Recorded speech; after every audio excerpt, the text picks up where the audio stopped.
When thinking about what I want to discuss next after my Frankenstein and Get to Know Me videos, I thought long and hard and finally decided on a topic. So riddle me this. I can be given but never bought. Spoken but not caught. What am I?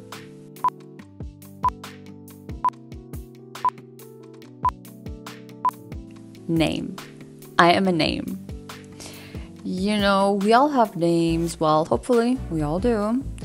We say them so much, and truth be told, they define our lives. And so I wondered about them and how they were created, hence the title having the word name on it. The earliest individual whose name was recorded in a surviving document is Kushim, an accountant or administrator active in the ancient Mesopotamian city of Uruk, near present-day Samawa, Iraq. Around 5,000 years ago, the pair of cuneiform characters Ku, a horizontal stroke, and Shim, a downward-pointing arrow, appear on an 18 clay tablets recording transactions at the Temple of Inanna from the 31st century BCE. The usage is consistent with it being the name of an individual vouching for the source of validity of information, so signing off on it. Kushim, and it says right here, Kushim 3100 Iraq. Anyone else could understand this tablet, but unfortunately we do not. It is possible that Kushim may have been an official title rather than a personal name, but the identification with a specific person is the more commonly accepted view. This is backed by the fact that in a few tablets his name is preceded by the word Sangha, which is known to have been a job title, an administrator of a temple or palace. I want to add that this is the first recorded name that we know of. There might be older names, spoken names, but this was the first one that was written down and preserved. Throughout this video, I'm going to be asking a lot of questions because the way I started off this script was by asking myself a bunch of questions. And the whole idea of this was, what are names? Where did they originate from? How did they start as a concept in itself? So I'm just warning you from now that I'm going to be asking a lot of questions. And my first question being, have you ever thought about which names are new and modern but actually they're not? Turns out they're really, really old, but they just have a modern sound to them, or they evolved at some point to sound more modern. And I want to start off with a favorite of mine, which is Tiffany. Tiffany from medieval, it derives from the medieval ages, which was shocking, and it's the form of theophania. I might be not pronouncing this right, but let's get on with the program. There's nothing I can do. This name was traditionally given to girls born on the Epiphany, January the 6th, the festival commemorating the visit of the Nagi to the infant Jesus. The name died out after the Middle Ages, but it was revived by the movie Breakfast at Tiffany's in 1961, the title of which refers to the Tiffany's jewelry store in New York. And the year of origin of the word, so the name Theophania, is approximately around the year of 300. I also found a really, really cool video about the name Tiffany, and I'll link it down below, and I think y'all should watch it. Other names that I could find that are pretty old but sound modern are Jessica, Melissa, Miranda, Reagan, Alex, William, Allison, Chad, Samantha, Ariel, Chloe, Jared, Micah, and so on and so forth. Some people couldn't imagine the name Tiffany to be in a period drama, let's say, but it would be fitting now that if we think about it after all of this information. But in my opinion, I don't think I would be able to see a Chad in a period drama. So now we all know that everything has an origin. Things come from somewhere, that's obvious, but exactly how old they are, no one really knows until they do research on it. It's crazy to think that someone in the year 300 was called Tiffany, well, Theophania. In this case, if we're gonna pronounce it right, well, I'm gonna pronounce it to my abilities as much as I can. And I wanted us to briefly discuss the rarest names in the world. I want to add that for the list that I required for the rarest names is not fact-checked. It's only names that I found on the internet that most people agreed on. And what I came up with is Betson, Geraldine, Shireen, Adoniram, Stinnett, Emrys, this one was difficult, Emrys.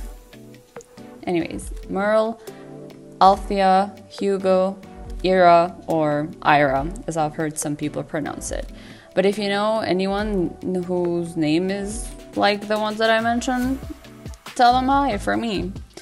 Or dare I say, Wolfgang Amadeus Mozart, or let's say Ludwig van Beethoven. I mean, sure, these names might still be used in German-speaking countries, but they are not popular names anymore. When was the last time that you heard anyone being called Wolfgang Amadeus Mozart or Ludwig van Beethoven outside of Germany, Switzerland, or Austria? So as I was doing my research, I came across an interesting theory that caught my attention. It's called Nominative Determinism. I don't think it's more of a theory, I think it's more of a study, but it's still not proven. That's the problem. That's why I'm referring to it as a theory. So, the theory that people are psychologically predisposed to pursue occupations or interests that resemble or evoke their names in some way. So, let's say, if nominative determinism were foolproof, Rob Raven should rightly be working with birds, let's say. And I'm going to include pictures of random people with names that would connect to nominative determinism. They're hilarious. Now, if you want to know what I think about nominative determinism, in my opinion, it might be some sort of subconscious decision, maybe. Again, this is all a theory. I have only done enough research about this topic. I didn't deep dive into it, but I don't think anyone has actually done enough research on this. So let's say one of your names is, and it does not matter if it's your first, middle, or last name. Let's say it's a Lawrence, Bass, Blow, Coke, Dick, Beachley, Dove, Hunter. These were some names that I collected while thinking of the script, and there are hundreds of names like these. But just sit back for a moment and think about it. What if all your life your brain just keeps storing this information? All it hears is Lawrence equals law, law, law. Then when the time comes to go to university or eventually change majors and change careers, you're like, wait, maybe I should go into law since my name is Lawrence. Now, wouldn't that be funny? For some, this might be a trap because they might go into law and they might not like it, they might actually hate it, but for others, it might turn out well. In Harry Potter, the werewolf, Remus Lupin, last name was wolf in Latin. Katniss, the skilled archer from the Hunger Games, derives from the arrowhead plant. In To Kill a Mockingbird, the Atticus of Atticus Finch, a lawyer, is a nod to a Roman statesman and orator, as well as reminding you of an attorney. So this was all taken from the article written by Johnny Thompson, so all credit is due to him. And do not worry, as per usual with me, I will always have a link on my description box with all of the links, all of the resources that I used to create this script. Of course, it's a combination of the research and my opinion, because it wouldn't really make sense if I made a video of just research and didn't share my opinion, not just be dumb. Anyways, because that's not the point of this channel. But in the case of literature, this can also just count as symbolism. As a person who is also writing my own book, I also look for names and words with dubious meaning. A team of doctors ran a research in 2015, and they found out that the connection between names and professions was more prevalent than they thought. And it's kind of funny. I want to add that the doctors that did the research were all called Limb. And they found out that the frequency of names relevant to medicine and to subspecialties was much greater than that expected by chance. So you find Dr. Payne and Dr. Payne still doing anesthesia. In obstetrics, there are above average cases of Dr. Child and Dr. Kid. General surgeons are populated with Dr. Gore and Dr. Butcher. Of course, this doesn't necessarily mean that the names influence these doctors' career paths, but it is hard to otherwise explain the correlation. As I said, it's in the brain. It must be in the brain somewhere. Or genetics. Might also be genetics. Our names hold a great deal of significance in our lives. They are deeply connected to our personalities, culture, family, and in some cases, they even hold a historical importance. Names stand there like an arrow, as a point of direction. When someone says Emily, we all know which Emily they are referring to. Or let's say if there are 4 Emilys in one classroom. Emily Bill, Emily Smith, Emily Lawrence, and Emily Bass. But we would know which Emily's again the person is referring to until they say Emily's last name as well. Also, get it? I use the last names from the nominative determinism. Anyways, what I'm trying to say is that not only do they hold a personal and cultural meaning, they're also there like a compass that leads you to the person, a pendulum that swings back and forth from the person who called out the name to the owner of the name. So now, because we're discussing names, I just wanted to touch a serious topic first before going back to the fun side a bit later on. We're going to talk about the effects that names give off.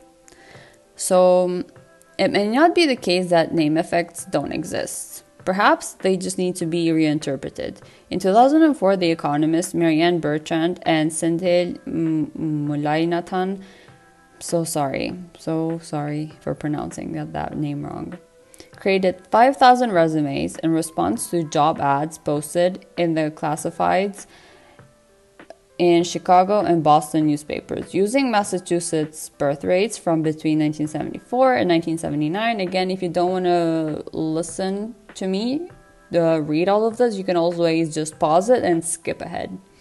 So between 1974 and 1979, Bertrand and Mullainathan determined which names appeared at a high frequency in one race but a low frequency in another, creating groups of what they termed white-sounding names, like Emily Walsh and Greg Baker, and black-sounding names like Lakeisha Washington and Jamal Jones. They also created 2 types of candidates: a higher quality group with more experience and a more complete profile, and a lower quality group with some obvious gaps in employment or background. They sent 2 resumes from each qualification group to every employer, one with a black-sounding name and the other with a white-sounding name.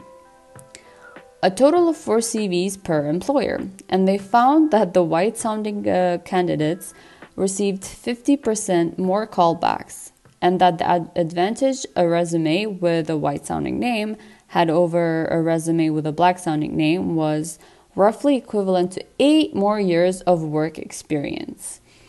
An average of 1 of every 10 white resumes received a callback versus 1 of every 15 black resumes. Names, in other words, send signals about who we are and where we come. And then if we bring this same study to Europe, specifically Sweden, a Swedish study compared immigrants who had changed their Slavic, Asian, or African names, such as Kovacevic or Mohammed, to more Swedish-sounding or neutral ones like Lindbergh and Johnson. Economists Mahmoud Arai and Peter Skogman Tozi from, again, I'm so sorry. I know it's sounding like a hypocrite because this video is about names and I can't pronounce most of the names that I'm talking about. But as a person studying literature, and for anyone else that feels insecure, unless you have a person who knows how to pronounce all these names and they teach you, then you should try. But I didn't have anyone, and Google Translate cannot always be reliable. So it's fine. Don't worry about yourself too much. And at the same time, I hope people excuse me. I'm trying to pronounce these names correctly. I'm really trying, and I do not mean to offend anyone. So both from Stockholm and University found that this kind of name change substantially improved earnings. The immigrants with new names made an average of 26% more than those who chose to keep their names. 26% more. My God. I found an informative article from the New Yorker if you want more information, because names in itself are complicated and they hold a lot of meaning, and I obviously don't have all the time in the world to deep dive into everything, and also this video would just get outrageously long. So I just picked some parts that could be educational and could spike people's interests, and I'll link the article below and you can find everything in it. It was amazing, honestly. I thought it was one of the best articles ever. Now I have a question that I want to ask everyone. One that I even asked myself. So what if we didn't have names? If you don't want to hear my answer, please comment, because I want to know yours. And maybe we'll see if there's any similarities.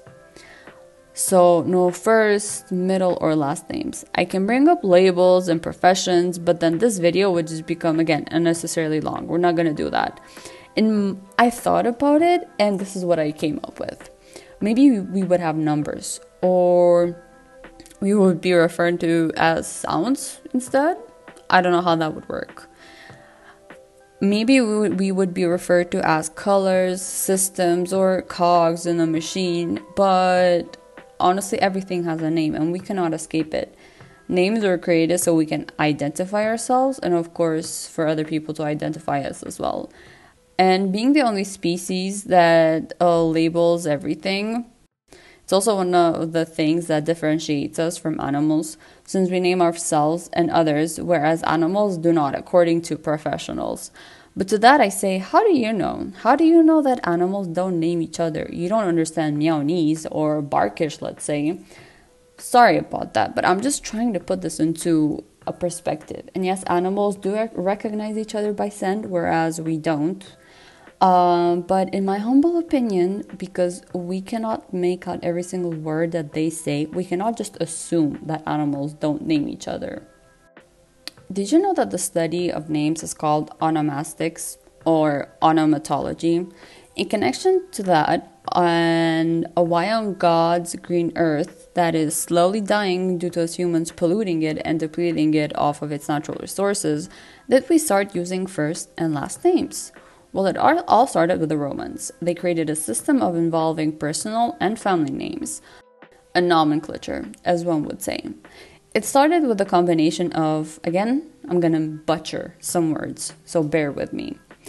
Prenomen, nomen, and cognomen, also known as the tria nomina, the three names. This started and evolved around the early ages of 7th century BC until the end of 7th century AD.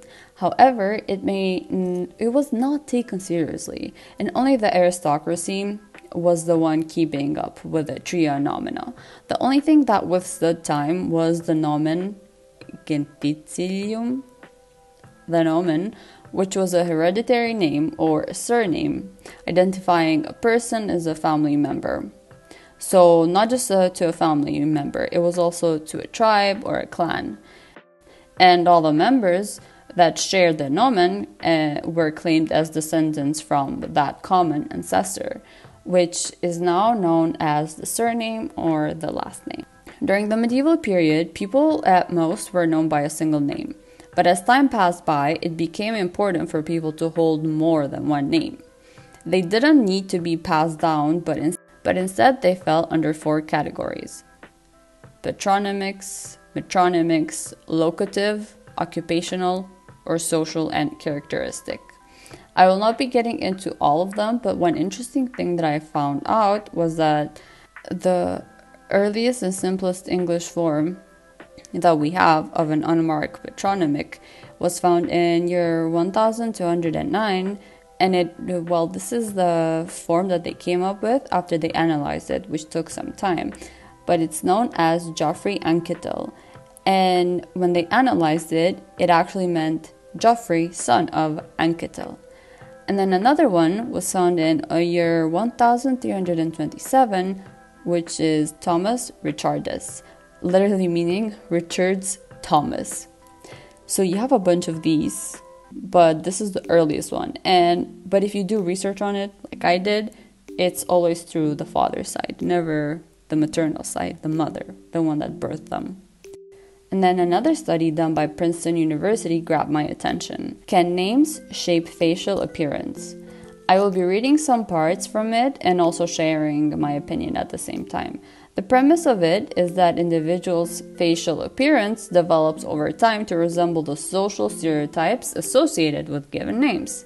So have you ever heard someone say, "She looks like a Karen," or "She has the Karen haircut"? The study showed that adults would match their social stereotype, in this case the name, while kids would not. They did this by having kids and adults match names to faces, and the accuracy rate was higher with adult faces, while with children's faces, it was almost impossible to make accurate guesses. The face name matching effect involves the ability of human participants as well as machine learning algorithms to pair the correct given name of a person from a list of given names, significantly above chance level. Based on facial appearance alone, while socioeconomic cues such as age and ethnicity are experimentally controlled. Still, many parents tell the story of how they thought of a specific name in advance but had to change it once they saw their baby and felt that the name did not fit, akin to the Booba Kiki effect, matching the word Booba with rounder shapes and the word Kiki with angular shapes. Not gonna lie, this was the first time that I've heard of Booba Kiki. I never knew it was a thing. And if you want to ask me, did I connect Booba to round shapes and Kiki to angular shapes? No, I did not. Because I thought it was gibberish. I did not know what to connect it to. So, moving on, such as personal experiences raise the possibility that babies are born with a look that is innately associated with specific given names, leading parents to bestow a name that matches the face. But this conjecture has not been tested empirically so far. Now, in my humble own personal opinion, I am not a scientist. I do not think that you should be trusting me with this idea, but it was interesting to read. I don't know how much I believe it all though, because I'm never the type to match faces to a certain name, unless you're a Karen. But Karens have just become extremely popular, and for some reason, they're like a cult. But other than a Karen, I don't think I'd ever match a face to a name. Unless, like, we stopped and analyzed the person, but that would just be for gossip and fun. But yeah, other than a Karen, I don't think I'd do it.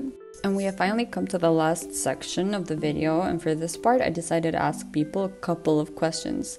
I will go first, just as I did on Reddit, so I can break the ice for everyone and make it easier for people to express themselves. Hopefully this encourages you. And if you want to answer these questions in the comment section, please do. So, I asked several questions, and I'm going to put out the questions that I asked on screen so you can see. So the questions that I asked were: do you like your name? What is the meaning of your name if you know it? Do you have a nickname that you go by? Do you use your full name or nickname when it comes to serious matters? And do you feel like your name matches your face and personality? Did you ever change your name, or why, and do you want to if you haven't? And has your name ever caused you trouble due to the way that it's pronounced or written? I don't like my name per se. I just forced myself to accept it because it mostly just caused me a lot of trouble growing up. I found out through other Redditors that my name means precious gem or something unexpected. So yes, my name is Nagi, and I use my full name when things get serious. And anytime, like, let's say I'm in trouble or I cause trouble, everyone just calls me Nagi. I'm never a Nagi. When it's serious, I'm a Nagi. When everything is just going normal, having fun, I don't know, when nothing is going on, I'm just a Nagi. So yeah, majority of the time, I'm just Nagi. Because it is uncommon in my country, and people are surprised mostly and intrigued, but they're also like, what is this name? Like, why is someone named Nagihan? But yeah, growing up, I wanted to change my name so bad, but then I just decided against it because it's part of me now, and it kind of sets me apart from other people. It's more unique. Also, sometimes when I have to like get a document or apply for something, people just don't know how to spell it and it causes me trouble. Yeah, but most of the time, people are just confused about my name, honestly. And when it comes to the Reddit users that commented and shared their opinion, and I'm so thankful, so grateful, thank you so much. So Reddit user Sparkly8 said, yes, people actually use my full name. I don't like it when people shorten it, unless it's my dad calling me Sammy. It's possibly a feminization of Samuel combined with Greek anthos, meaning flower. That's beautiful, actually. No, I hate nicknames for myself unless you're my dad or a select few. I've allowed to call me Sammy. My full name is gorgeous and I want people to use it. I only go by my full name, referring to the fifth question. I have not changed my name and don't want to because it feels like a part of my identity. Yeah, I agree. No, on this. Same page. I've been called Amanda, Savannah, and Hannah. People also forget the N a lot when they write it. And then Reddit user Fairy Phantasma said, my name is Leah. Yes, I love it. It means wary and relaxed, and they don't have any nicknames. I use my full name all the time because it's very short and sweet, and I've been told that my name suits me perfectly, and I think so too. And no, I never wanted to actually change my name, but I kind of wished I was named Leia when I got into Star Wars. Not really. Sometimes people spell it Leia, but rarely. Again, thank you for responding to my post. And then moving on to my friends who agreed to make their messages public. So my other friend who did not want to share their name said, I like my chosen name. I use my full name when it comes to serious matters, and I do have a nickname though. Because they didn't want to share their name, I'm not going to include it, but this is still good information. And then my other friend, her name is Emily. She said, I like my name. Emily means industrious. Never knew this. First time hearing it, actually. I don't know, I thought Emily would mean like flower or beauty or something because it's such a sweet name. And I always use my full name. If someone chooses to call me M, I have no issues with it, but I never suggest it.